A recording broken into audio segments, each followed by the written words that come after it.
Hello students, welcome to inheritance classes.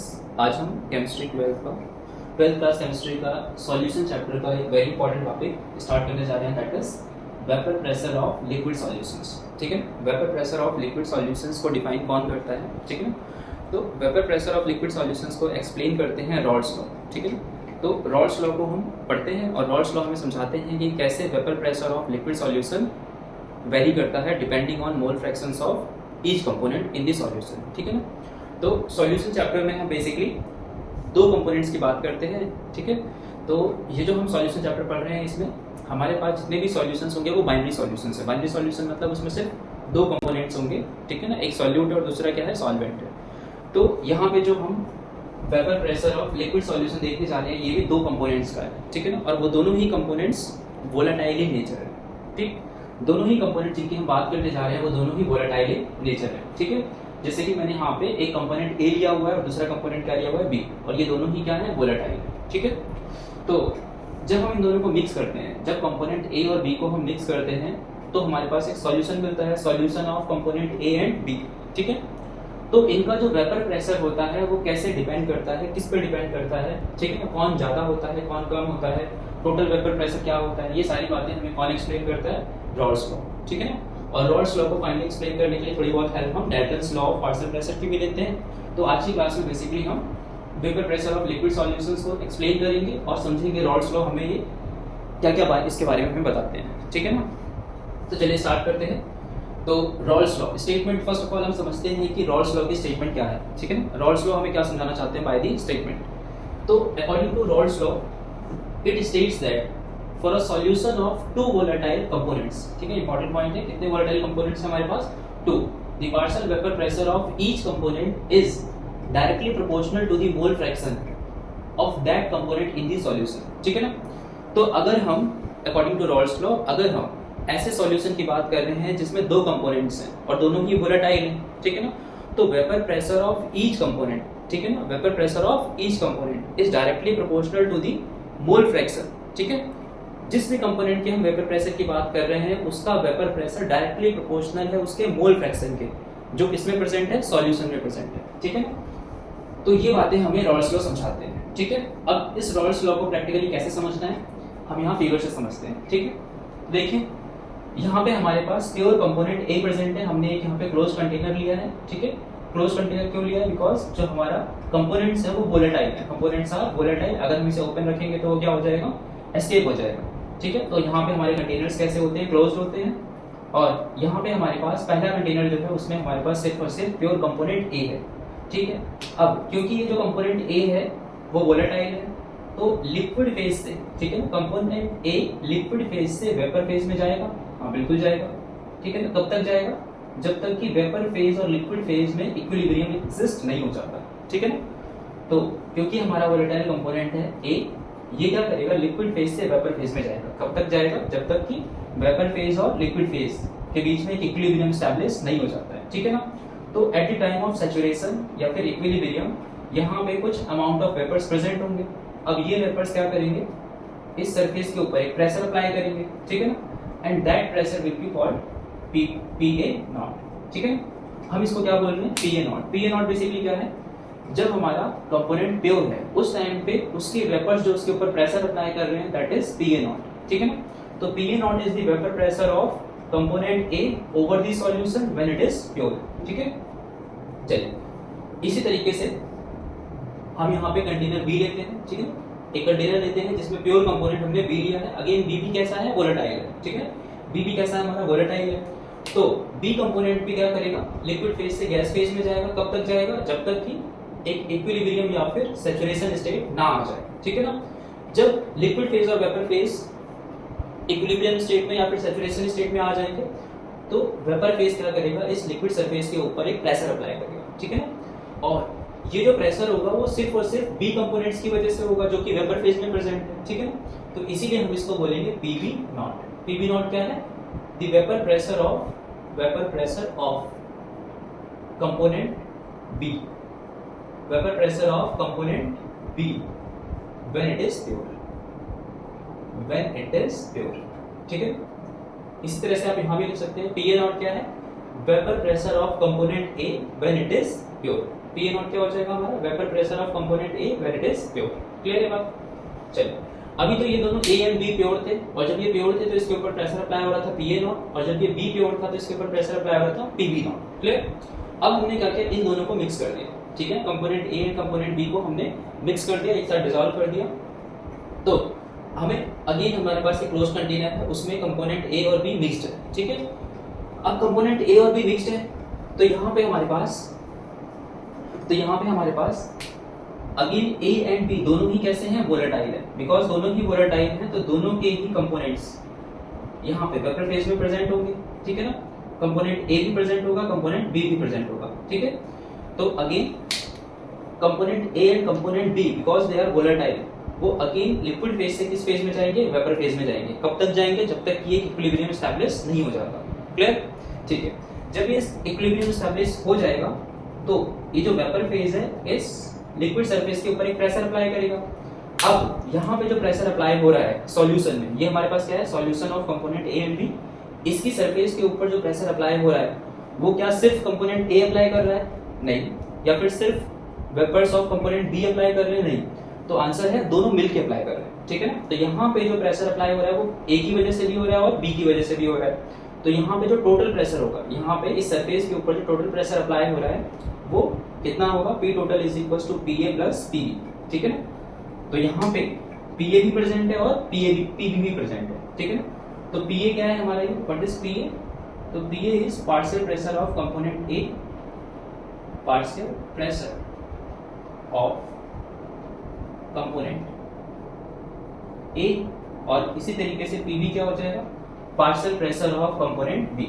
ठीक है, तो यहाँ पे जो टोटल प्रेशर अप्लाई हो रहा है उसमें से कुछ हिस्सा, कुछ प्रेशर कौन अप्लाई कर रहा होगा, ए, और बाकी का प्रेशर कौन अप्लाई कर रहा होगा, बी। और अगर मैं टोटल प्रेशर निकालना चाहूँ तो क्या हो जाएगा, P total is equal to P A plus P B. ठीक है, तो P total is equal to P A plus P B, ये हमें कौन बताता है, ये हमें बताते हैं डाल्टन्स लॉ। ठीक है ना, ये डाल्टन्स लॉ हमें बताते हैं कि अगर किसी सरफेस के ऊपर एक से ज्यादा कंपोनेंट्स प्रेजेंट है, ठीक है ना, किसी लिक्विड सरफेस के ऊपर एक से ज्यादा वेपर्स, एक से ज्यादा कंपोनेंट्स के वेपर्स प्रेजेंट हैं, तो उसके ऊपर जो प्रेशर अप्लाई हो रहा होता है टोटल, वो किसके बराबर होता है, partial pressure of each component. तो यहाँ पे हमारे पास दो कंपोनेंट थे ए एंड बी, तो यहाँ पे जो टोटल प्रेशर अप्लाई हो रहा है वो कितना हो रहा होगा, जो प्रेशर अप्लाई कर रहा है ए प्लस जो प्रेशर अप्लाई कर रहा है बी, तो P total is equal to क्या हो जाता है, P A plus P B.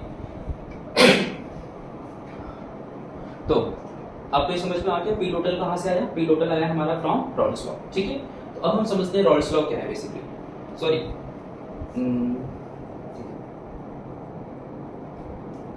तो आपको ये समझ में आ गया होगा कि यहाँ जो टोटल प्रेशर अप्लाई हो रहा है वो क्या है, P A plus P B, और ये हमें कौन बताता है, ये हमें बताते हैं डाल्टन। ठीक है ना, तो फ्रॉम डाल्टन्स लॉ।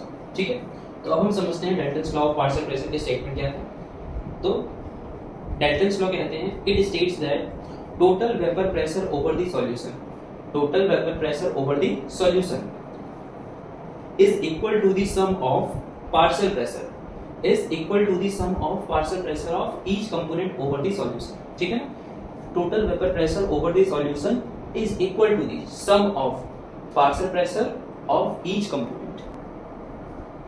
तो रॉल्स लॉ में क्या बताता है, vapour pressure of each component over the solution is directly proportional to its mole fraction in the solution. ठीक है ना, तो इतनी बातें अगर आपको क्लियर है तो आप नोट कर लो इतनी बातें, देन उसके बाद हम आगे बढ़ते हैं, छोटी सी डेरिवेशन करते हैं टोटल वेपर प्रेशर की कैसे निकालते हैं। ठीक है ना, फ्रॉम रॉल्स लॉ जो पार्शियल प्रेशर ए का है वो कितना होगा, partial pressure A is directly proportional to its mole fraction. ठीक है ना, तो ए का जो पार्शियल प्रेशर है वो डायरेक्टली किसके प्रोपोर्शनल है, mole fraction of A, and B का जो पार्शियल प्रेशर है वो डायरेक्टली किसके प्रोपोर्शनल है, मोल फ्रैक्शन ऑफ बी के। ठीक है ना, तो हमारे पास यहाँ पे जो पी ए है, P A is directly proportional to chi A and P B is directly proportional to chi B. ठीक है, अब हम प्रोपोर्शनलिटी साइन जब हटाते हैं तो हमें वैल्यू लगाते हैं, और वो वैल्यू कौन सी आती है, ये वो पार्शियल प्रेशर, ये वो प्रेशर है जब हमारा जो कंपोनेंट ए था वो प्योर था। ठीक है, तो जब कंपोनेंट प्योर था, कंपोनेंट ए प्योर था, उसके ऊपर जो वेपर प्रेशर अप्लाई हो रहा है that is P A not, उसको हम यहाँ पे इंट्रोड्यूस करते हैं। ठीक है ना, तो जब प्रोपोर्शनलिटी साइन हटाते हैं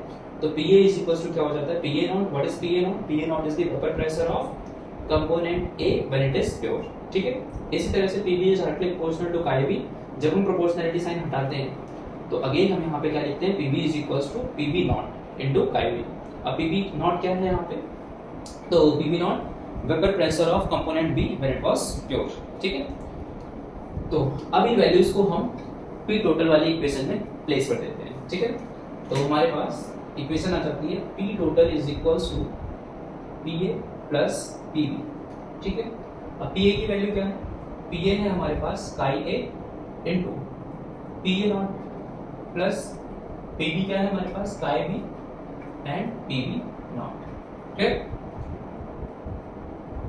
P total is equals to हमारे पास आ जाता है P A naught chi A plus P B naught chi B, ठीक है। तो ये हमारे पास एक इक्वेशन आती है। अभी इस इक्वेशन को हम फर्दर सॉल्व करेंगे। देखो, since chi A sum of mole fraction of each component in the solution should be equal to 1, ठीक है। हमारा जो सॉल्यूशन है उसमें कितने कंपोनेंट है, ए एंड बी। इन दोनों के मोल फ्रैक्शन का अगर हम सम निकालेंगे तो कितना आना चाहिए, वो 1 आना चाहिए, ठीक है। तो अगर मैं यहाँ से काई ए की वैल्यू निकालूं तो काई ए की वैल्यू क्या आ जाएगी, 1 माइनस काई बी आ जाएगी। क्लियर है बात, ठीक है। तो काई ए इज इक्वल टू क्या हो जाएगा, 1 माइनस काई बी। अब काई ए की वैल्यू को मैं इस इक्वेशन में पुट कर दूंगा, ठीक है। तो ये जो मेरी फर्स्ट इक्वेशन है उस इक्वेशन के अंदर हम काई ए की वैल्यू को इंट्रोड्यूस कर देंगे। तो फर्स्ट इक्वेशन क्या है हमारी, P total is equals to P A naught और काई ए की वैल्यू कितनी है, 1 माइनस काई बी। ये हो जाएगा 1 माइनस काई बी और हमारे पास ऊपर क्या बचता है, plus P B naught chi B. इतना क्लियर हो, ठीक है। तो यहाँ पे मैंने क्या किया, काई ए की जगह पे काई ए की वैल्यू पुट कर दी जो कि क्या है, 1 माइनस काई बी। अब इसको हम अंदर मल्टीप्लाई कर देते हैं तो P A naught minus P A naught chi B plus P B naught chi B, ठीक है। ये आ जाता है। इसको थोड़ा सा रीअरेंज कर लेते हैं हम, ठीक है। इसको हम क्या करते हैं, थोड़ा सा रीअरेंज कर लेते हैं। तो रीअरेंज करने पे इसको आगे लिख देते हैं, इसको पीछे लिख देते हैं। ये पॉजिटिव वाली वैल्यू इसको आगे कर देते हैं और नेगेटिव वाली वैल्यू को पीछे कर देते हैं। तो हमारे पास P total is equals to आ जाता है कितना, P A naught plus P B naught chi B minus P A naught chi B, ठीक है। अब यहाँ से देखो हम काई बी को कॉमन ले सकते हैं, ठीक है। यहाँ से हम क्या करेंगे, काई बी को कॉमन ले लेंगे तो हमारी इक्वेशन बन जाएगी पी ए नॉट प्लस यहाँ पे क्या रह जाएगा हमारा, P B naught minus P A naught और बाहर आ जाएगा काई बी, क्लियर। तो ये जो हमारी इक्वेशन अभी आई है, this is the equation of total vapour pressure over the solution, ठीक है। ये जो इक्वेशन है ये हमारी total vapour pressure over the solution की फाइनल इक्वेशन है और इस इक्वेशन को हम न्यूमेरिकली यूज करते हैं, ठीक है। न्यूमेरिकल्स को सॉल्व करने में, न्यूमेरिकल्स का जब हमें टोटल वेपर प्रेशर निकालना होता है तो हम इस इक्वेशन को न्यूमेरिकल में यूज करते हैं, ठीक है। तो एक बार मैं दोबारा आपको एक्सप्लेन करता हूँ। आपको ये बातें क्लियर है, हमारे पास प्योर कंपोनेंट ए था, प्योर कंपोनेंट बी था, उन दोनों को हमने मिक्स कर दिया तो हमारा एक सॉल्यूशन बन गया। सॉल्यूशन बनाने में ए और बी दोनों प्रेजेंट है यहाँ पे, तो यहाँ पे वेपर्स ए के भी प्रेजेंट होंगे और बी के भी प्रेजेंट होंगे। तो कुछ प्रेशर यहाँ पे ए लगाएगा और कुछ प्रेशर यहाँ पे बी लगाएगा। तो पी ए टोटल प्रेशर कितना हो जाएगा, P A plus P B. कहाँ से आएगा, from Dalton's law. Dalton's law क्या कहता है, किसी सॉल्यूशन की सरफेस के ऊपर जो टोटल वेपर प्रेशर अप्लाई होता है वो किसके बराबर होता है, वो partial pressure of individual components के सम के बराबर होता है। जितने भी कंपोनेंट्स वहां पे वेपर फेज में है उन सभी का पार्शियल प्रेशर आप ऐड कर दो तो टोटल वेपर प्रेशर आ जाएगा, ठीक है। अब रॉल्स लॉ हमसे क्या कह रहे थे, जो पार्शियल प्रेशर ए का है, पार्शियल प्रेशर ए का वो डायरेक्टली किसके प्रोपोर्शनल होगा, mole fraction of component A, और पार्शियल प्रेशर ऑफ बी किसके डायरेक्टली प्रोपोर्शनल होगा, mole fraction of B in the solution, ठीक है ना, mole fraction of B in the solution. तो P A is directly proportional to chi A. Proportionality sign हटाते हैं तो हम क्या लगाते हैं, P A not. What is P A not, P A not वो वाला वेपर प्रेशर है जो प्योर कंपोनेंट ए के ऊपर अप्लाई होता है, ठीक है। इसी तरह से PB is equals to PB naught chi B. PB naught वो वाला प्रेशर है जो प्योर कंपोनेंट बी के ऊपर अप्लाई होता है, ठीक है। तो हमारे पास यहाँ से पार्शियल प्रेशर ऑफ ए भी आ जाता है फ्रॉम रॉल्स लॉ और पार्शियल प्रेशर ऑफ बी भी आ जाता है, ठीक है। तो अब ये जो हमारे पास पी और पीबी की वैल्यू है इसको हम पी टोटल निकालने के लिए यूज करते हैं और P total is equals to जो रॉल्स लॉ से हमें मिला है, सॉरी डाल्टन्स लॉ से जो हमें मिला है, पी ए प्लस पीबी इसमें पुट कर देते हैं, ठीक है ना। और फाइनली हम थोड़ा सा सॉल्व करते हैं इसे और हमारे पास जो फाइनल इक्वेशन आती है पी टोटल की वो ये हो जाती है, क्लियर, ठीक है।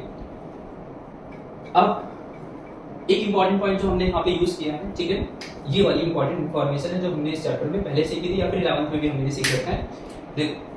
किसी भी सॉल्यूशन में जितने भी कंपोनेंट्स हैं, ठीक है ना, उन सभी के मोल फ्रैक्शन का सम क्या आना चाहिए, 1 के बराबर आना चाहिए, ठीक है। तो हमने जो सॉल्यूशन लिया वहाँ पे सिर्फ कितने कंपोनेंट्स हैं, 2 कंपोनेंट्स हैं, तो उन दोनों के मोल फ्रैक्शन का अगर हम सम निकालेंगे तो कितना आ जाएगा, 1 के बराबर आएगा, ठीक है। तो यहाँ से अगर chi a plus chi b is equal to 1 है तो chi a कितना हो जाएगा, क्या करेंगे, b को उधर ले जाएंगे, 1 माइनस chi b हो जाएगा, ठीक है ना। अब मैंने क्या किया यहाँ पे, ये जो इक्वेशन आई है मेरी यहाँ से, ठीक है ना, इसमें chi a की जगह पे मैंने क्या पुट कर दिया, 1 माइनस chi b, ठीक है, और 1 माइनस chi b को फर्दर फिर मैंने कैलकुलेशन करके एक p टोटल की इक्वेशन ये बना दिया है, ठीक है ना। क्या p टोटल की इक्वेशन हमेशा यही आएगी, तो आंसर है नहीं, एक और इक्वेशन आ सकती है, ठीक है, पर ये दोनों ही इक्वेशन करेक्ट होंगी, ठीक है। अगर मैं अगर मैं chi a plus chi b equals to 1 जो मैंने रखा है और वहां से chi a की वैल्यू निकाली है, chi a की वैल्यू ना निकाल के अगर मैं chi b की वैल्यू निकालता, ठीक, इफ chi b की वैल्यू मैं निकालता तो chi b is equals to क्या होता, 1 माइनस chi a, ठीक है, तो ये आता 1 minus chi a, 1 minus chi a, clear हुआ। तो अगर मैं यहाँ पे, अगर मैं इस वाली इक्वेशन में, फर्स्ट इक्वेशन में किसकी वैल्यू रखता, chi b की वैल्यू रखता, तो मेरी जो p टोटल की इक्वेशन है वो थोड़ी सी अलग आ जाती है, पर वो भी करेक्ट होती है। क्या आती है एक बार देख लेते हैं। तो फर्स्ट इक्वेशन क्या है हमारे पास, ये रही फर्स्ट इक्वेशन, और फर्स्ट इक्वेशन क्या है, p total is equals to pa naught chi a plus pb naught chi b, ठीक है, यही हमारी फर्स्ट इक्वेशन थी। अब इसमें हम chi a की वैल्यू ना रख के हम किसकी वैल्यू रखने वाले हैं, chi b, ठीक है। तो देखो, तो हमारे पास ये आ जाएगा pa naught chi a plus pb not 1 minus chi a, pb not 1 minus chi a, clear. अब क्या होगा, हम यहाँ पे pb नॉट को अंदर मल्टीप्लाई कर देंगे, तो ये हो जाएगा हमारे पास pa naught chi a plus pb naught minus pb naught chi a, clear. अब अगेन pb नॉट को आगे लिख लेते हैं और इस वैल्यू को पीछे कर देते हैं, तो ये हमारे पास आ जाएगा pb naught plus pa naught chi a minus pb naught chi a। अब देखो यहाँ से chi a कॉमन लिया जा सकता है, ठीक है, तो हम यहाँ से chi a कॉमन ले लेते हैं, तो हमारे पास क्या आ जाएगा, pb naught plus pa naught minus pb naught, और हमने कॉमन क्या लिया है, chi a कॉमन लिया, ठीक है। तो हमारे पास p टोटल क्या आ जाता है, p total equals to this equation, ठीक है ना। तो एक p टोटल की इक्वेशन ये वाली है और एक p टोटल की इक्वेशन ये वाली है, तो दोनों में से करेक्ट कौन सी है, तो आंसर है दोनों ही करेक्ट है, ठीक है ना। डिपेंड करता है हमने क्या रखा है, chi b की वैल्यू रखी है या फिर chi a की वैल्यू रखी है, दोनों ही इक्वेशन करेक्ट है, ठीक है ना। तो देखो, अगर मैं आपको ट्रिक बताऊं याद करने की, तो अगर आप p total is equals to pa naught पहले लिखते हो तो आप क्या करोगे, pb नॉट में से pa नॉट माइनस करोगे, और अगर pa रख रखा है आपने तो मोल फ्रैक्शन किसका आएगा, b का आएगा, ठीक है ना। तो अगर आपने pa नॉट रखा हुआ है तो pb नॉट में से pa नॉट माइनस करोगे, और a अगर आपने यूज कर लिया तो यहाँ पे क्या आएगा, chi b आएगा, ठीक है। इसी तरह से मैंने यहाँ पे pb नॉट रखा हुआ है, तो अब मैं इसको pa नॉट में से माइनस करूंगा, pb नॉट अगर मैंने यहाँ रखा हुआ है तो मैं यहाँ क्या करूंगा, pa नॉट में से माइनस करूंगा pb नॉट को, और अगर मैंने यहाँ b कंपोनेंट ले रखा है तो यहाँ मोल फ्रैक्शन ऑफ a कंपोनेंट आएगा, ठीक। तो ये हमारी डेरिवेशन थी छोटी सी रॉल्स लॉ की, जिससे हम क्या बताते हैं, total vapour pressure over the solution, ठीक है ना। तो यहाँ पे जो टोटल वेपर प्रेशर अप्लाई हो रहा है, this p total is equals to this और दिस इक्वेशन, दोनों ही करेक्ट है, ठीक है ना। हम कोई सी भी इक्वेशन यूज कर सकते हैं और दोनों से ही हमारा आंसर कैसा आएगा, बिल्कुल करेक्ट आएगा, क्लियर।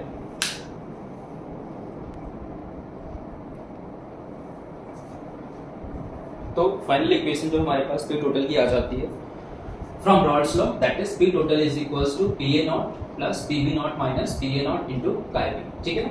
हम दूसरी इक्वेशन भी हम यहाँ पे यूज कर सकते हैं, जैसे कि दूसरी इक्वेशन क्या आई थी अभी, p total is equals to pb naught plus pa naught minus pb naught into chi a, ठीक है। तो हम उस इक्वेशन को भी हम यहाँ पे यूज कर सकते थे, ठीक है ना। अब देखो, ये जो टोटल p टोटल की इक्वेशन आई है, this equation follows straight line equation, ठीक है ना। तो ये जो हमारी इक्वेशन है p टोटल की, वो स्ट्रेट लाइन इक्वेशन को फॉलो करती है, ठीक है ना। अब स्ट्रेट लाइन इक्वेशन क्या होती है, स्ट्रेट लाइन यानी किसी भी स्ट्रेट लाइन की इक्वेशन हम किससे डिनोट करते हैं, y is equals to mx plus c से, ठीक है ना। तो स्ट्रेट लाइन इक्वेशन आप सभी को पता होगी क्या होती है, y is equals to mx plus c, where y is the y axis, m is the slope and x is the axis, x axis, x क्या है हमारा x axis, and c is the intercept, ठीक है। तो y is equal to mx plus c में y हमारी y axis को denote करता है, m is the slope. Slope can be positive भी हो सकता है और नेगेटिव भी हो सकता है। यहाँ पे जैसे कि अभी पॉजिटिव साइन है, मतलब कुछ नहीं है तो क्या है, पॉजिटिव है, तो हमारा स्लोप यहाँ पे भी क्या है, पॉजिटिव। अगर मैं नेगेटिव लिखता तो स्लोप हमारा कैसा हो जाता है, नेगेटिव। यहाँ पे x एक्सिस को डिनोट कर रहा है और c क्या है, इंटरसेप्ट। चलिए अब इस इक्वेशन को इससे कंपेयर करते हैं। तो यहाँ पे इस इक्वेशन में y का रोल कौन प्ले कर रहा है, p टोटल। तो ये जो p टोटल है किसका रोल प्ले कर रहा है, y एक्सिस का, ठीक है ना। ये किसका रोल प्ले कर रहा है, y एक्सिस का। और यहाँ पे जो m है यानी स्लोप, स्लोप का इस इक्वेशन में रोल कौन प्ले कर रहा है, this pb naught minus pa not किसका रोल प्ले कर रहा है, स्लोप का m, ठीक है। तो ये m का रोल प्ले कर रहा है। x एक्सिस का यहाँ पे रोल कौन प्ले कर रहा है, ये काय भी किसका रोल प्ले कर रहा है, x एक्सिस का, ठीक है ना। अब यहाँ पे इंटरसेप्ट क्या है, यहाँ पे इंटरसेप्ट है pa नॉट। तो इंटरसेप्ट का रोल यहाँ पे कौन प्ले कर रहा है, pa नॉट, ठीक है ना। तो c यहाँ पे क्या है, pa नॉट। तो ये हमारी स्ट्रेट लाइन इक्वेशन है और इसको हम जो टोटल वेपर प्रेशर की हमारी इक्वेशन आई है फ्रॉम रॉल्स लॉ, उसको हम कंपेयर कर रहे हैं स्ट्रेट लाइन इक्वेशन से, ठीक है ना। तो आप सभी को ये बात क्लियर हो गई होगी, टोटल वेपर प्रेशर में p टोटल किसका रोल प्ले कर रहा है, y एक्सिस का, pa नॉट किसका रोल प्ले कर रहा है, इंटरसेप्ट का, pb naught minus pa not slope का रोल प्ले कर रहा है जिसको हम m से रिप्रेजेंट कर रहे हैं, और काय भी इसका रोल प्ले कर रहा है x एक्सिस का। क्लियर, ठीक है। अभी हम इस इक्वेशन का ग्राफ ड्रॉ करेंगे थोड़ी देर में, ठीक है। अब देखो हमारी जो फाइनल p टोटल इक्वेशन आई है फ्रॉम रॉल्स लॉ वो ये है, ठीक है। तो अब इस इक्वेशन के हमने कुछ कंक्लूजन्स निकाले हैं, ठीक है ना। इस इक्वेशन से हमने कुछ कंक्लूजन्स निकाले हैं और वो कंक्लूजन आपको समझना बहुत जरूरी है। जैसे कि फर्स्ट कंक्लूजन क्या है, total vapour pressure over the solution can be related to the mole fraction of any one component, mole fraction of any one component, ठीक है ना। अगर मैं आपको क्या करूं, दूसरी वाली भी इक्वेशन लिख के दिखा दूं। जैसे कि फर्स्ट ऑफ ऑल आप इसी इक्वेशन में देखो, जो टोटल वेपर प्रेशर है इस इक्वेशन में कौन सा मोल फ्रैक्शन दिख रहा है, सिर्फ एक कंपोनेंट का, किसका, v का। तो यही तो ये इक्वेशन बोल रहा है, total vapour pressure over the solution can be related to the mole fraction of any one component. Mole fraction of any एक कंपोनेंट से हम उसको रिलेट कर सकते हैं, ठीक है ना। अगर मैं यही दूसरी इक्वेशन लिख दूं जो हमारे पास एक और इक्वेशन आई थी, तो वो क्या हो जाएगी, p total is equals to pb naught plus pa naught minus pb naught, और क्या आ जाएगा यहाँ पे, काय भी, ठीक है ना। तो इस इक्वेशन को भी अगर आप कंपेयर करो, इस इक्वेशन को भी अगर आप इस फर्स्ट कंक्लूजन्स में देखने की कोशिश करो, तो यहाँ पे जो टोटल वेपर प्रेशर है वो सिर्फ एक कंपोनेंट के मोल फ्रैक्शन पे ही रिलेट कर रहा है, ठीक है ना। तो हमारे टोटल वेपर प्रेशर में, जो टोटल वेपर प्रेशर की इक्वेशन है उसमें एक ही कंपोनेंट का मोल फ्रैक्शन इंक्लूडेड होता है, इसीलिए हम कहते हैं कि total vapour pressure over the solution can be related to the mole fraction of any one component. चाहे आप इस वाली इक्वेशन से देख लो या फिर इस इक्वेशन से देख लो, दोनों में ये बातें क्लियर है, ठीक है। चलो मैंने पहले ही बता चुका हूं, ये इक्वेशन और ये इक्वेशन दोनों ही परफेक्ट है, दोनों से ही आंसर करेक्ट आएगा। कोई से भी कंक्लूजन जो मैंने यहाँ पे लिखे हैं, चाहे आप इससे कंपेयर करो या फिर इससे कंपेयर करो, ये भी स्ट्रेट लाइन इक्वेशन को फॉलो करती है और ये भी स्ट्रेट लाइन इक्वेशन को फॉलो करती है, ठीक है ना। चलिए सेकंड कंक्लूजन क्या है, ठीक है, total vapour pressure over the solution varies linearly. जो टोटल वेपर प्रेशर है ओवर द सॉल्यूशन वो लीनियरली वेरी करता है mole fraction of component B, ठीक है ना, mole fraction of component B से। तो इस वाले कंक्लूजन को मैंने स्पेसिफिकली इस वाले p टोटल से रिलेट किया है, ठीक है। अगर मुझे इस वाले p टोटल से रिलेट करना है तो जस्ट मुझे यहाँ पे a कर देना है, ठीक है। तो अभी मैं इस सेकंड कंक्लूजन को इस वाली इक्वेशन से रिलेट कर रहा हूँ। तो क्या कह रहा हूँ मैं यहाँ पे, ठीक है, जो टोटल वेपर प्रेशर है वो लीनियरली वेरी करता है किससे, मोल फ्रैक्शन ऑफ कंपोनेंट b से, ठीक है। अगर मैं इस इक्वेशन में सेकंड कंक्लूजन लिखता तो क्या होता, total vapour pressure linearly vary करता है mole fraction of component a, ठीक है। चलो अब लीनियरली वेरी करता है कैसे दिखाएं हम, देखो अभी मैंने आपको समझाया कि जो टोटल वेपर प्रेशर की इक्वेशन है वो किसको फॉलो करती है, स्ट्रेट लाइन इक्वेशन को। तो हम इसका ग्राफ ड्रॉ करते हैं। तो अगर आप ग्राफ को देखेंगे तो यहाँ पे हमें क्या मिलता है, y एक्सिस का रोल कौन प्ले कर रहा है, p टोटल, और x एक्सिस का रोल कौन प्ले कर रहा है, काय भी। तो हमने y एक्सिस पे क्या बनाया, p टोटल, और x एक्सिस पे हमने बना दिया काय भी। क्लियर। अब इंटरसेप्ट हमारे पास क्या है, इंटरसेप्ट है pa नॉट, तो हमने क्या किया, इंटरसेप्ट बना दिया। तो ये हो गया हमारा pa not, this is pa not, और ये क्या है, इंटरसेप्ट है, दिस इज इंटरसेप्ट, ये हो गया इंटरसेप्ट। क्लियर। और स्लोप का रोल कौन प्ले कर रहा है, pb माइनस pa नॉट। तो स्लोप इज इक्वल टू क्या हो जाएगा, pb naught minus pa not. और स्लोप हमारा कैसा है, पॉजिटिव, बिकॉज इस वैल्यू के आगे कौन सा साइन है, प्लस साइन है, स्लोप हमारा कैसा होगा, पॉजिटिव होगा, ठीक है, पॉजिटिव स्लोप होगा, ठीक है। एक्यूट एंगल बेसिकली बनेगा एक्स एक्सिस के साथ, तो हम उसे क्या बोलते हैं, पॉजिटिव स्लोप बोलते हैं। क्लियर हुआ? तो दो कंक्लूजन आपको क्लियर है, ठीक है। पहला कंक्लूजन क्या था, जो टोटल वेपर प्रेशर है उसको हम किसी एक कंपोनेंट के मोल फ्रैक्शन से रिलेट कर सकते हैं। Second conclusion, total vapour pressure linearly vary करता है कंपोनेंट बी से या फिर कंपोनेंट ए से, ठीक है ना, किसी भी इक्वेशन में ये देख सकते हैं। थर्ड कंक्लूजन हम ध्यान से समझेंगे, देखो क्या कह रहा है ये, depending on vapour pressure of pure components A and B, ठीक है ना। Pure components A and B के वेपर प्रेशर क्या है, ठीक है ना, the total vapour pressure over the solution, जो टोटल वेपर प्रेशर है ओवर द सॉल्यूशन वो घट सकता है, डिक्रीजेस और increases with the increase of mole fraction of component A, ठीक है ना। जो टोटल वेपर प्रेशर है डिपेंडिंग ऑन हमने क्या वेपर प्रेशर हमें गिवन है किसका, pure component A and B का, तो टोटल वेपर प्रेशर घट भी सकता है और बढ़ भी सकता है अगर हम मोल फ्रैक्शन ऑफ कंपोनेंट ए को बढ़ाते हैं, ठीक है ना। अब इसको समझने की कोशिश करते हैं, तो हम यहाँ पे दो केस बना लेते हैं, ठीक है ना। फर्स्ट केस बनाते हैं, चलो। तो पहला केस हम यहाँ पे जो वेपर प्रेशर है हमारा प्योर कंपोनेंट्स का उनको फिक्स कर देते हैं। लेट करो हमारा पीए नॉट क्या हो गया, 5 हो गया, पीए नॉट क्या हो गया हमारा 5 और पीबी नॉट हमारा क्या हो गया 10, ठीक है। पीए नॉट 5 बार हो गया और पीबी नॉट हमारे पास क्या हो गया 10 बार। क्लियर? अब यहाँ पे हमारे पास जो काय ए गिवन है, काय ए उसको मान लेते हैं वो क्या है, इनिशियली 0.3 है, तो काय बी क्या हो जाएगा 1 माइनस 0.3, 1 माइनस 0.3 यानी 0.7। क्लियर है इतनी बात? ठीक है। तो अब इस पे जो भी इंफॉर्मेशन हमें यहाँ गिवन है इस पे हम पी टोटल वाली इक्वेशन अप्लाई करते हैं, ये वाली फर्स्ट वाली, ठीक है ना।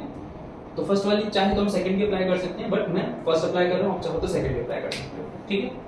तो P total is equals to what, P A not, P naught कितना है हमारा 5 plus PB naught minus P A naught, तो 10 माइनस 5 इंटू काय बी, तो काय बी हमारा कितना है 0.7 है, तो काय बी इज 0.7। तो फाइनली हमारे पास क्या आ जाता है 10 माइनस 5 इंटू 0.7, तो 7 5 कितना 35, 3.5 आ जाएगा, तो 5 प्लस 3.5 आ जाएगा, तो ये आ जाएगा 8.5, ठीक है। तो अभी हमारे पास जो काय ए की वैल्यू थी वो 0.3 थी, तो जब मैंने काय ए की वैल्यू 0.3 रखा, ठीक है ना, और काय बी की वैल्यू 0.7 है, तो उस केस में जो टोटल वेपर प्रेशर है मेरा क्या है वो 8.5 आता है, ठीक है। अब अगर मैं क्या करता हूँ, जो प्योर कंपोनेंट्स का वेपर प्रेशर है रिमेनिंग सेम, ठीक है ना, बस क्या करूंगा काय ए की वैल्यू को बढ़ा दूंगा, काय ए की वैल्यू को हम क्या करेंगे इंक्रीज कर देंगे। तो सेकंड केस में हमने क्या किया, ये जो पी ए नॉट है, पी ए नॉट अभी भी कितना है 5 और पीबी नॉट अभी भी कितना है 10, ठीक है ना। बट इस बार जो काय ए है ये बढ़ गया है, काय ए कितना बढ़ गया है, मान लेते हैं ये हो गया 0.6 और काय बी कितना हो गया, ये हो गया 0.4, ठीक है। 1 माइनस 0.6 कितना आ जाएगा 0.4 आ जाएगा, ठीक है। अब अगेन पी टोटल वाली इक्वेशन में से पुट करते हैं, ठीक है ना। अगर हमने इस वाले के लिए फर्स्ट इक्वेशन ये वाली इक्वेशन यूज करी है तो यहाँ पे भी हम यही वाली इक्वेशन यूज करेंगे, अगर आपने यहाँ पे ये वाली इक्वेशन यूज करी तो यहाँ भी यही वाली इक्वेशन यूज करेंगे, ठीक है। तो अब P total is equals to P A naught जो कि कितना है 5 प्लस 10 माइनस 5 और काय बी कितना हो जाएगा इस बार 0.4, ठीक है। तो 5 प्लस 5 इंटू 4, तो 5 इंटू 4 क्या होता है 20, तो आ जाएगा 2.0, तो ये हो जाएगा 5 प्लस 2.0 इज इक्वल्स टू 7, ठीक है। क्या आ जाएगा 7 बार और यहाँ पे कितना आया था 8.5 बार, ठीक है।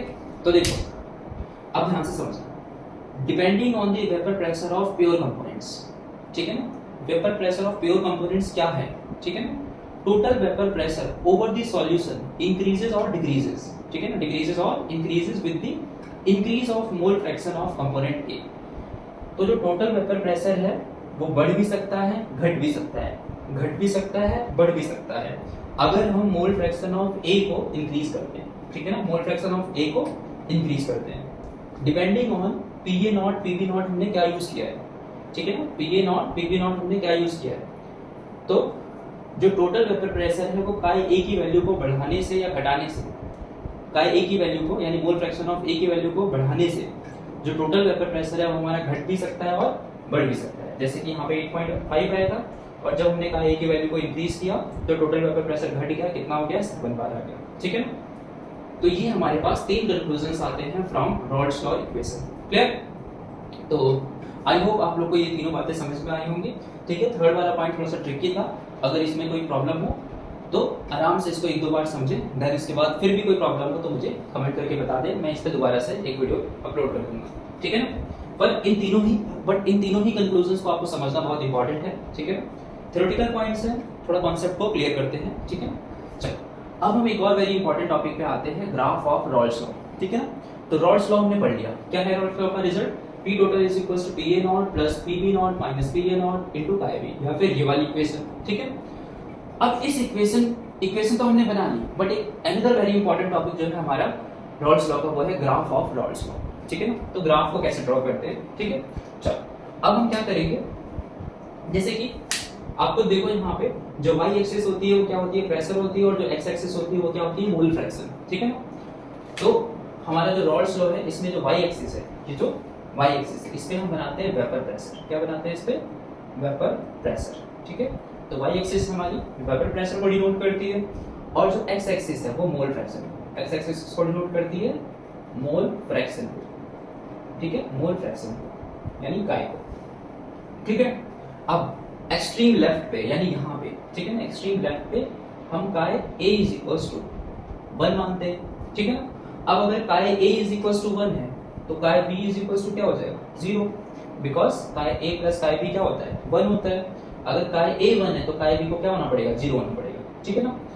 अब एक्सट्रीम राइट पे यानी इस साइड पे हम काय a को क्या मानते हैं, 0, एंड काय b को क्या मानते हैं, फिर 1। ठीक है, अब ये कैसे मान रहे हैं ये समझो। यहाँ पे देखो हमने क्या मान लिया कि काय a 1 है और काय b 0 है। इसका क्या मतलब है, काय a 1, काय a की वैल्यू 1 है, इसका मतलब ये है कि यहाँ पे सिर्फ और सिर्फ कंपोनेंट a प्रेजेंट है और कंपोनेंट b बिल्कुल भी नहीं है। कंपोनेंट b बिल्कुल भी नहीं है, इसीलिए उसका मोल फ्रैक्शन क्या आया, 0। तो ये जो हमने वैल्यूज यहाँ पे ली है, ये हमें क्या दिखाता है कि यहाँ पे सिर्फ और सिर्फ क्या प्रेजेंट है, प्योर कंपोनेंट a प्रेजेंट है, प्योर कंपोनेंट a प्रेजेंट है। आया समझ में?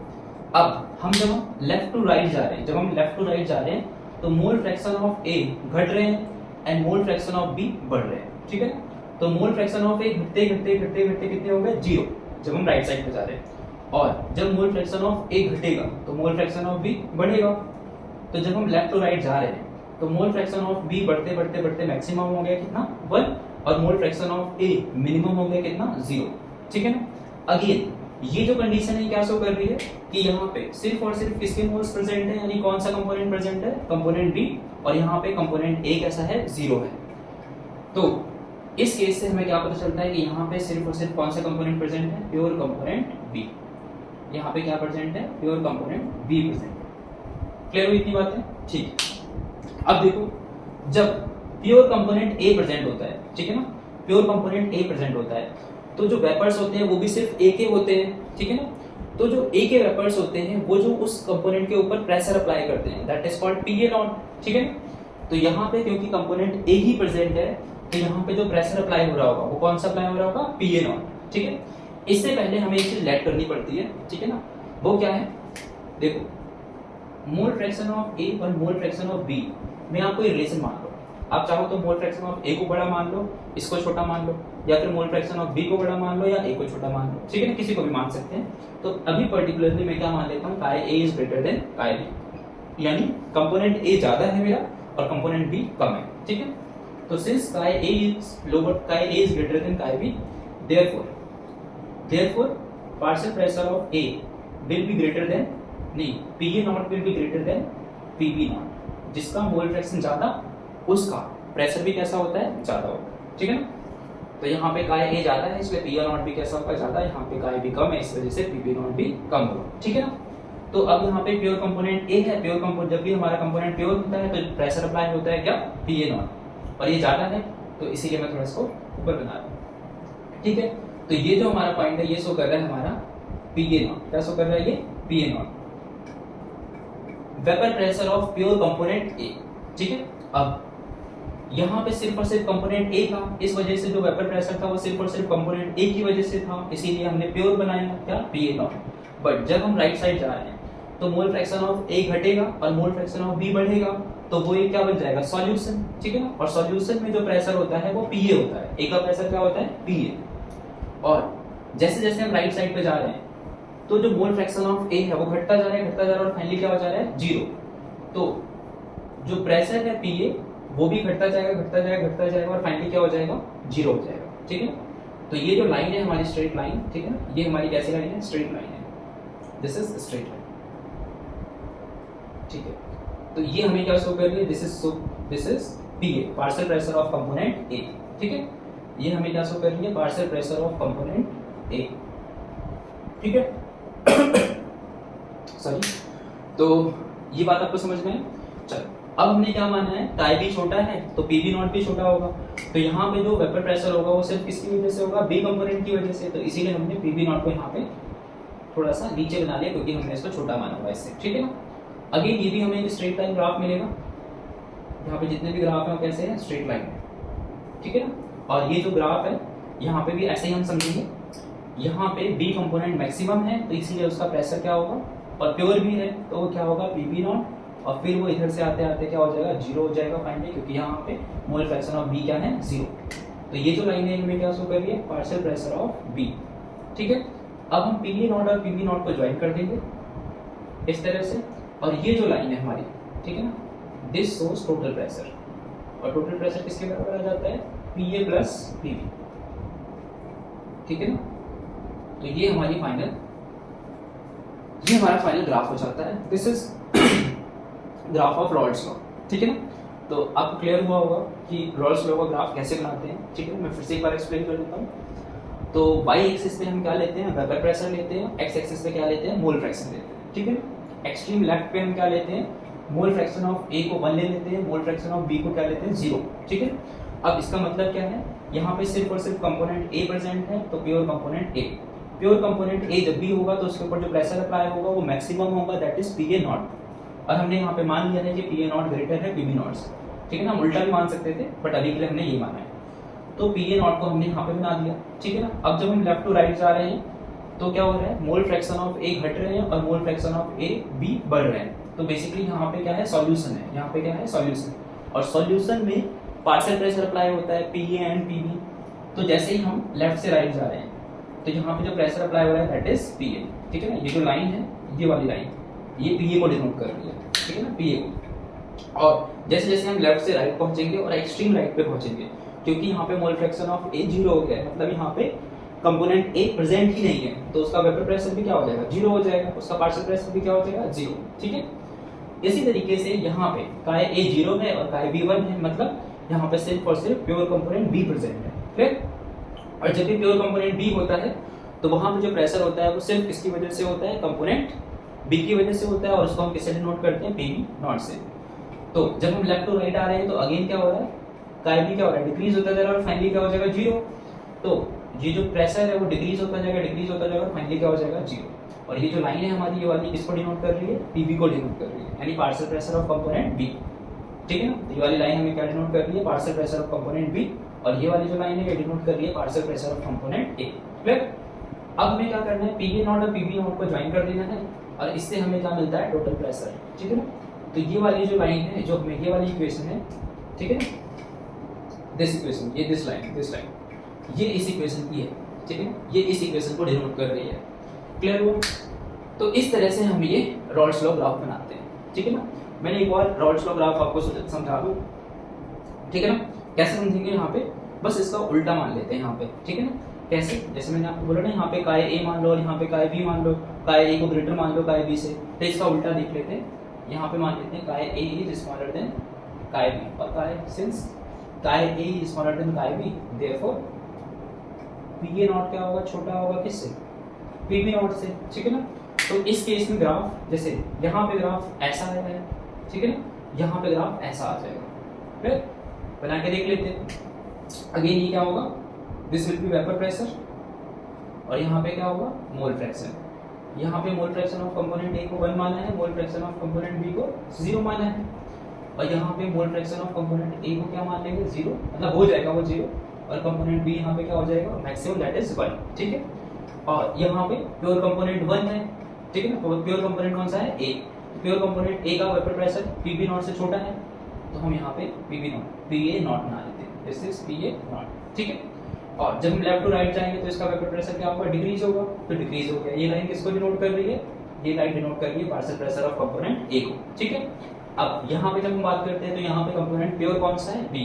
बी कंपोनेंट प्योर है यहाँ पे, तो यहाँ जो प्रेशर अप्लाई होगा दैट इज पीबी नॉट, और पीबी नॉट पीए से ज्यादा है तो हम इसको थोड़ा ऊपर बना देंगे, तो दिस इज पीबी नॉट, ठीक है, दिस इज पीबी नॉट। तो हमारे पास ये क्या था, partial pressure of component A, ठीक है, this is partial pressure of component ए। अब जब हम लेफ्ट टू राइट जब हम राइट टू लेफ्ट आएंगे तो जो पार्शियल प्रेशर है कंपोनेंट बी का वो क्या होता जाएगा, डिक्रीज होता जाएगा, और फाइनली क्या हो जाएगा, जीरो, बिकॉज यहाँ पे मोल फ्रैक्शन ऑफ बी क्या है, जीरो, ठीक है। अब हम क्या करेंगे, पी ए नॉट और पी बी नॉट को ज्वाइन कर देंगे, जिससे हमें क्या मिल जाएगा, पी टोटल मिल जाएगा, ठीक है ना। तो यहाँ से ये जो लाइन है हमें क्या शो कर रही है, पी टोटल शो कर रही है, दिस लाइन, ये वाली लाइन, ये हमें क्या देगी, टोटल प्रेशर। तो P total is equal to क्या होता है, P A plus P B, ठीक है। तो इस तरह से, और ये वाली जो लाइन है ये क्या शो कर रही है, partial pressure of component B, ठीक है। तो देखो ये हमारे ऊपर डिपेंड करता है कि हम किसको बड़ा मानते हैं, किसको छोटा मानते हैं। अगर आप का ए को बड़ा मान लोगे तो आपका ग्राफ कुछ ऐसा आएगा, टोटल का पी टोटल ग्राफ जो आएगा ऐसा आएगा। अगर आप का ए को छोटा मान लेते हो तो आपका ग्राफ कुछ ऐसा आएगा, ठीक है ना। अगेन कौन सा ग्राफ सही है, तो आंसर है दोनों ही ग्राफ करेक्ट है, ठीक है। आप दोनों में से कोई भी ग्राफ चूज कर सकते हो, एग्जाम में कोई भी ग्राफ बना सकते हो, ठीक है। तो एग्जाम पॉइंट ऑफ व्यू से इसकी डेरिवेशन, इस पे बेस्ड न्यूमेरिकल और इसका ग्राफ वेरी वेरी इंपॉर्टेंट, ठीक है। चलो अभी छोटा सा टॉपिक बाकी है, फिर ये रॉल्स लॉ पूरा कंप्लीट हो जाएगा, ठीक है। अब उसको डिस्कस करते हैं। ये बात ये अलग है, ठीक है ना।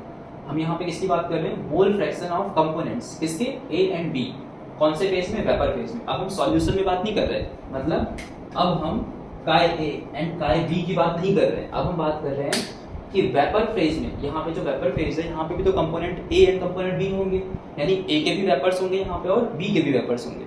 तो इस वेपर फेज में ए के कितने मोल फ्रैक्शन है एंड बी के कितने मोल फ्रैक्शन है, आया समझ में, ठीक है। तो हम वेपर फेज में मोल फ्रैक्शन निकालना चाहते हैं ए कंपोनेंट के और बी कंपोनेंट के, ठीक है। तो हम यहाँ पे क्या कर रहे हैं, वाई ए को क्या बोल रहे हैं, मोल fraction of component A in vapour phase, ठीक है। हम यहाँ पे काय ए यूज नहीं कर रहे बिकॉज काय ए को ऑलरेडी हमने सॉल्यूशन फेज के लिए यूज कर लिया है, इसीलिए हम नया एक यूज कर रहे हैं, एक सिंबल जैसे कि वाई ए, ठीक है ना, क्योंकि हम यहाँ पे मोल फ्रैक्शन ए का निकालना चाहते हैं, बट कौन से फेज में, वेपर फेज में, ठीक है ना। सॉल्यूशन फेज में तो ऑलरेडी हम निकाल चुके हैं, ऑलरेडी हमें पता है, और वो सिंबल हम यूज करते हैं काय, ठीक है। और इसी तरह से वाई बी क्या हो जाएगा हमारा, मोल fraction of component be in vapour phase. आगे समझ में अब बहुत सिंपल है ये हमारा, सिंपल सा फॉर्मूला आपको याद रखना है, Y A is equals to जिसका भी मोल फ्रैक्शन हमें निकालना है वेपर फेज में, उसका partial pressure divided by total pressure, ठीक है ना। आया समझ में, जिसका भी मोल फ्रैक्शन निकालना है हमें वेपर फेज में, उसका partial pressure divided by P total, ठीक है। इसी तरह से अगर हमें वाई बी निकालना है, वाई बी, तो वाई बी क्या हो जाएगा, P B, partial pressure of B divided by P total, ठीक है ना। तो अगर आप पूछना चाहते हो, वैसे तो डायरेक्टली हमें ऐसे ही गिवन है, बट आप पूछना चाहते हो कि ये जो हमारा रिलेशन है कैसे आया है, तो आंसर है फ्रॉम डाल्टन्स लॉ, ठीक है ना। ये कहाँ से आया, फ्रॉम डाल्टन्स लॉ, ठीक है। ये डाल्टन्स लॉ से आया है, ठीक है। कैसे आया डाल्टन्स लॉ से, ये भी सुन लो फिर अब, ठीक है। एक्सप्लेनेशन जो ऊपर वाला जो हमने अभी ये लिखा है ना, पार्शियल प्रेशर ऑफ नहीं मोल fraction of each component in vapour phase, ये जो रिलेशन है कहाँ से आया, डाल्टन्स लॉ से आया। कैसे आया देखो, ठीक है। हमारे पास मान लो एक कंटेनर है, इसका वॉल्यूम क्या है V, ठीक है। कंटेनर है, इसका वॉल्यूम क्या है V, और इसके अंदर गैसेज हैं, मान लो कितनी गैसेज हैं, A एंड B, दो गैसेज हैं, एक गैस है A और दूसरी गैस है क्या, B, ठीक है। और अब हमारे पास जो A गैस है, इसके मोल से मान लो हमारे पास Na, ठीक है ना। A गैस के मोल से हमारे पास कितने हैं, Na, और B गैस के जो मोल्स हैं वो कितने हैं, Nb, ठीक है ना। ये हमें गिवन है कि हमारे पास एक कंटेनर है जिसका वॉल्यूम है V और उसमें दो गैसेस प्रेजेंट है ए एंड बी, और ए के मोल्स हैं Na एंड बी के मोल्स हैं कितने Nb। ठीक है, अब हम इस पे आइडियल गैस इक्वेशन अप्लाई करते हैं। कौन सी गैस इक्वेशन अप्लाई करते हैं? Ideal gas equation. ठीक है, सबको याद है आइडियल गैस इक्वेशन क्या होती है? तो फर्स्ट पे अप्लाई करते हैं, तो हमारे पास क्या हो जाएगा ये PV is equals to nRT। Ideal gas equation क्या होती है? PV is equals to nRT, ये होती है आइडियल गैस इक्वेशन। तो A पे अप्लाई कर रहे हैं तो पार्शियल प्रेशर किसका आ जाएगा? A का। PV वॉल्यूम तो फिक्स है, वॉल्यूम क्या है? V, तो PV is equals to moles किसके? A के, तो यहाँ पे क्या आ जाएगा? Na into RT। ठीक है, तो एक इक्वेशन तो हमारी ये बन जाती है। ठीक है, ये फर्स्ट इक्वेशन हो गई हमारी। अब B पे अप्लाई करेंगे तो फाइनली हमारे पास क्या आ जाएगा? PV is equals to PV into volume is equals to NaRT। Clear? अब ये फर्स्ट इक्वेशन और सेकंड इक्वेशन को थोड़ा सा मैनिपुलेट कर सकते हैं, रीअरेंज कर सकते हैं बेसिकली। तो यहाँ से PA की वैल्यू अगर मैं निकालूं तो PA is equals to क्या आ जाएगा? Na into RT by B। ठीक है, और PB की वैल्यू निकालूं अगर मैं तो PB will be NB into RT by B।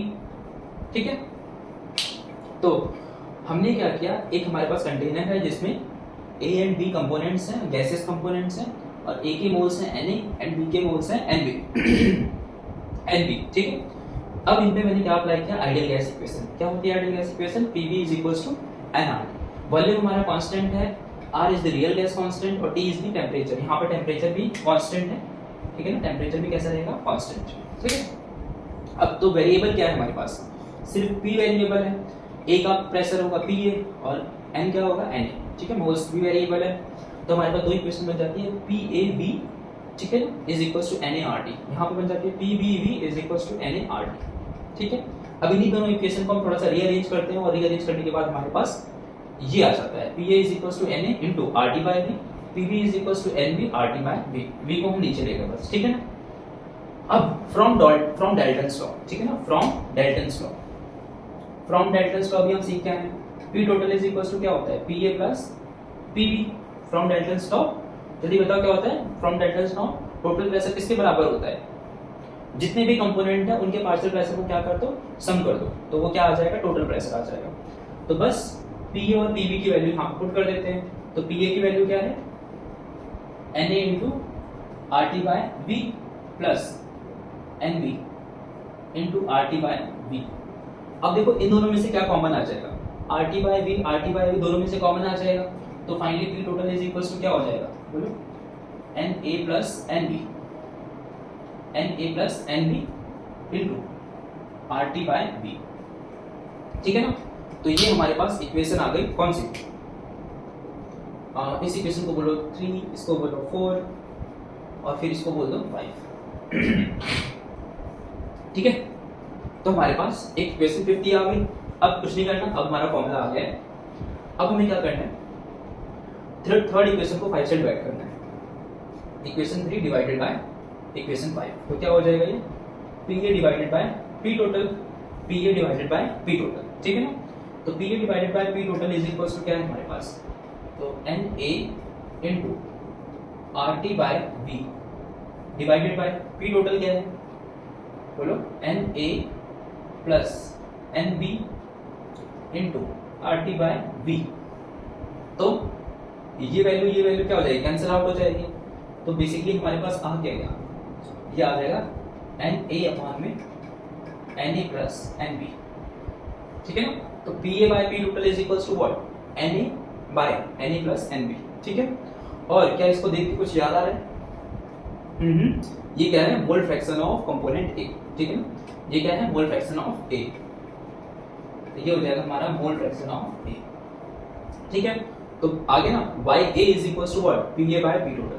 ठीक है, इसको थोड़ा सा रीअरेंज कर देंगे, और रीअरेंज करने के बाद ये क्या बन जाता है? YA is equals to PA upon में P टोटल। क्लियर है? इसी तरह से आपको क्या करना है? इसी तरह से इस बार आप क्या करोगे? फोर्थ इक्वेशन को फिफ्थ से डिवाइड कर दोगे। ठीक है, और ये आप खुद कर सकते हो, फोर्थ डिवाइडेड बाय फिफ्थ, और फाइनली रिलेशन क्या आ जाएगा? ठीक है ना, फाइनली रिलेशन आ जाएगा PB by PT is equals to NB by Na plus NB। ठीक है, और N by N plus N B किसके बराबर होता है, मोल फ्रैक्शन ऑफ बी के बराबर, ठीक है ना। इसीलिए हमारे पास फिर फाइनली वाई बी आ जाता है, Y B is equal to क्या हो जाता है, पी बी अपॉन में पी टोटल, ठीक है। तो ये हमारा रॉल्स लॉ का फाइनल टॉपिक था, ठीक है ना। रॉल्स लॉ में फाइनल छोटा सा टॉपिक ये बचा हुआ था, क्या है, मोल फ्रैक्शन ऑफ कंपोनेंट्स, ठीक है। इससे धोखा नहीं खाना है और इस पे कंफ्यूज नहीं होना है, ठीक है। Mole fraction of components A and be in solution नहीं है, क्या है, इन वेपर फेज, ठीक है ना। इसीलिए हमने, क्योंकि वेपर फेज में मोल फ्रैक्शन निकाल रहे हैं, इसीलिए हमने काय ए और काय बी सिंबल यूज नहीं किया, हमने एक नया सिंबल यूज किया, that is Y A and Y B, ठीक है ना। और ये वैल्यूज कैसे निकलती है, फ्रॉम डाल्टन्स लॉ। क्या होता है डाल्टन्स लॉ, इसको मैंने आपको यहाँ पे एक्सप्लेन कर दिया, ठीक है ना। इतनी एक्सप्लेनेशन को आपको जरूरत नहीं है, आप चाहो तो बस ये दो फॉर्मूले याद कर सकते हो। जिसका मोल फ्रैक्शन वेपर फेज में निकालना है उसका पार्शियल प्रेशर ऊपर डिवाइडेड बाय टोटल प्रेशर, जिसका मोल फ्रैक्शन हमें वेपर फेज में निकालना है उसका पार्शियल प्रेशर ऊपर डिवाइडेड बाय पी टोटल, ठीक है। अगर समझना है कि कैसे है ये फॉर्मूला, तो अभी छोटी सी डेरिवेशन को परफॉर्म कर सकते हो, आपको क्लियर हो जाएगा, ठीक है ना।